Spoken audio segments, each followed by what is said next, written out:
Principal, Madame la députée de Saint-Hyacinthe. Monsieur le Président, Monsieur Raymond Bachand, ancien ministre libéral des Finances, dénonce l'intention du gouvernement de centraliser la gestion de la taxe sur l'hébergement et de l'uniformiser à 3,5 % dans toutes les régions du Québec. Cette taxe serait administrée à Québec plutôt que par les associations touristiques régionales. Ces associations s'en servent actuellement pour faire la promotion et attirer les touristes aux quatre coins du Québec. Raymond Bachand se montre sceptique et, je le cite, « Si le gouvernement va de l'avant, on ne pourra jamais revenir en arrière ». À l'étude de crédit, la ministre s'est engagée à ne pas centraliser la taxe à Québec.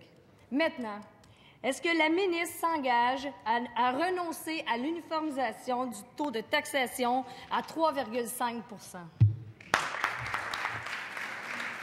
Madame la ministre du Tourisme.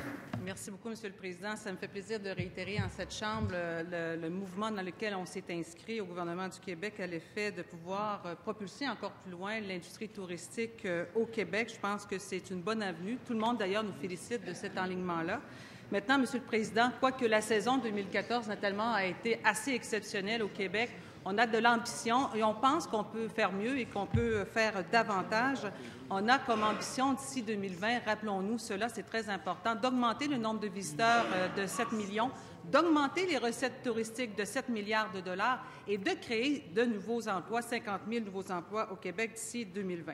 Monsieur le Président, il n'y a pas de recette magique pour y arriver. Il faut mieux supporter, il faut mieux appuyer, il faut mieux financer notre produit au Québec. Ce sont nos entrepreneurs qu'on veut mettre au cœur de notre action. Donc, il nous faut trouver des sous, des leviers financiers. J'ai demandé à des représentants de l'industrie touristique, dont fait partie les ATR au Québec, de s'asseoir ensemble, de me suggérer un certain nombre de pistes d'atterrissage pour trouver des sous, pour mieux financer le produit, pour faire en sorte que, justement, nous ayons plus de touristes au Québec qui viennent nous visiter. Bravo, Première complémentaire, Madame la députée de Saint-Hyacinthe. Merci, Monsieur le Président. Nous sommes d'accord avec la ministre, elle peut faire mieux et depuis 2011, il y a des suggestions qui ont été déposées. La ministre songe à imposer partout le même taux de taxation et ce, indépendamment de la volonté des régions, de leur stratégie et de leur réalité. Cette stratégie du mur à mur inquiète plusieurs acteurs majeurs du milieu touristique, dont l'ancien ministre libéral Raymond Bachand. Est-ce que la ministre va abandonner l'idée d'uniformiser le taux de taxation dans toutes les régions du Québec, oui ou non? Madame la ministre du Tourisme. Mais je vais répéter ma réponse, Monsieur le Président. C'est complètement faux ce qu'elle vient de dire. Ce que je viens de soumettre à cette Chambre, c'est que j'écoute, je suis à l'écoute du milieu, je suis engagée dans une révision du modèle d'affaires à la demande de l'industrie touristique. J'ai mis en place un comité pour bien me conseiller, pour me suggérer des pistes d'atterrissage. Je retourne un peu la question à la députée de Saint-Hyacinthe. Je pense que la personne qui a créé beaucoup d'incertitudes lors de l'étude des crédits, c'est elle-même, lorsqu'elle a demandé lesquels ATR on devrait couper au Québec, monsieur. Monsieur le leader du deuxième groupe d'opposition. Monsieur le Président, à l'article 79, la ministre doit répondre précisément à la question. Elle a eu 1 minute 15 pour le faire tantôt. Là, il lui restait 10 secondes. Est-ce qu'elle peut nous dire si oui ou non elle entend uniformiser le taux? Monsieur le leader du gouvernement. Je ne sais pas, parfois vous faites la réponse, mais je vais faire l'argument pour que vous puissiez trancher sur l'enjeu soulevé par notre collègue.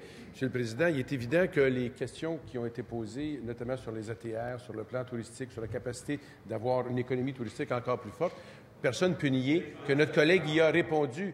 Alors, peut-être que vous n'aimez pas les réponses. Faites vos questions, vous aurez des réponses, mais la réponse porte sur les... Madame la ministre, il vous reste 13 secondes. Les prenez-vous? Mais écoutez, Monsieur le Président, il n'y a pas de décision de prise, il n'y a pas d'alignement déjà déterminé. J'ai mis en place un comité sur lequel comité siègent des représentants de l'industrie pour bien me conseiller, pour justement bien faire les choses et trouver de belles pistes d'atterrissage. Deuxième complémentaire, Madame la députée de Saint-Hyacinthe. Merci, Monsieur le Président. La ministre a dit lors de l'étude de crédit que les gens du milieu touristique étaient optimistes et n'avaient aucune inquiétude. Nous n'avons sûrement pas les mêmes sources, car ils le sont. Et même son ancien collègue est inquiet. Je ne doute pas de la bonne volonté de la ministre, je ne doute pas qu'elle est à l'écoute, mais là, il faut qu'elle passe à l'action. Ça fait plus d'1 an. Alors, est-ce que la ministre peut mettre fin à l'incertitude qui règne dans le milieu touristique et déposer sa réforme du modèle d'affaires de l'industrie touristique? Madame la ministre du Tourisme. Monsieur le Président, la précipitation est toujours mauvaise conseillère. On va prendre les choses une à la fois. On est en train de revoir le modèle d'affaires au Québec en tourisme et de même que la gouvernance. Ça prendra le temps que ça prendra. La chose que je veux dire et réitérer ici aujourd'hui, Monsieur le Président, c'est que je suis à l'écoute de l'industrie depuis ma nomination.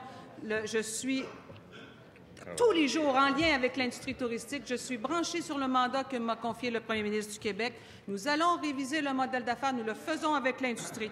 C'est la députée de Saint-Hyacinthe, Monsieur le Président, qui me demande de couper des ATR et qui me dit qu'on les finance trop à la hauteur de 10 millions de dollars. C'est ça la réalité aujourd'hui. Oh.